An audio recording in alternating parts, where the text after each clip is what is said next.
কিছুক্ষণ পরে মেয়েটা বললো আমাদের ভিডিও বানাচ্ছে। ঠিক আছে, ভিডিও বানিয়েছি। তখন কিচ্ছু বললো না, বললো তোমরা এখানে কিছুক্ষণ দাঁড়াও, আমরা আসছি। ঠিক আছে, আমরা দাঁড়িয়ে আছি যে হয়তো কিছু বলবে। তারপরে আমরা দাঁড়িয়ে থাকার পরে বাঁশ গাছের নিচে দাঁড়িয়ে আছি, থাকার পরে মেয়েটা আসলো কিছুক্ষণ পরে।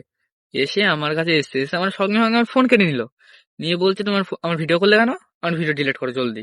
ঠিক আছে, আমি বলছি হ্যাঁ তোমার দাঁড়াও আমি একটু ছবি তুলছি, আমি ভিডিও তোমার ডিলিট করে দিচ্ছি।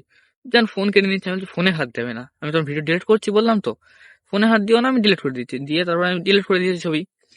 দেবার পরে সবকিছু ওখান থেকে হয়ে গেছে। এইদিকে মেয়েটা বাড়ি অন্য সাইডে গেছে, অন্য সাইডে, ভালো কথা গেল, তাতে আমার সমস্যা নেই। গিয়ে এদিকে এসে একটা লোক দাঁড়িয়ে আছে, দুটো লোক ছিল, যে ওনাদের বলছে আমাদের ডিস্টার্ব করছে, আমাদের ভিডিও বানিয়েছে। দিয়ে আমার ওই বন্ধুটা যে সিঙ্গেল একা ছিল, এনএসএ ছিল, তো ওকে ধরেছে। ধরার পরে আমরা চলে এসেছি যে কি হলো, ওরা হয়তো পরিচিত কেউ, হয়তো কথা বলছে। তো গেল, যে কিছুক্ষণ পরে আমাকে ফোন করে বলছে ভাই তোরা কোথায়, এদিকে আয়, আমাকে এরকম ধরে রেখেছে। আমি বলছি কেন, বলছে এরকম এরকম ব্যাপার, তুই আয়। গেছি, যাওয়ার পরে আমার সাথে কোনো কথা না বার্তা না, সঙ্গে সঙ্গে ওর গাড়ির আর আমার গাড়ির দুটোরই নাম্বার প্লেটের ছবি তুলো। আমি বলছি কেন কাকু, আমার গাড়ির, আমার পারমিশন ছাড়া আমার গাড়ির ছবি তুলছো কেন তুমি, আমার গাড়ির নাম্বার প্লেটের? বলছে কেন তুলছি মানে জানো না তুমি? আমি বলছি না, কেন? বলছি তুমি যে এখানে মেয়েদের সাথে মেয়েদের ভিডিও করছো কেন? আমি বলছি ভিডিও করলাম মানে, ওরা আমরা তো কাকু আমরা ভিডিও বানাই, ঠিক আছে, আমরা সোশ্যাল মিডিয়ায় ভিডিও বানাই।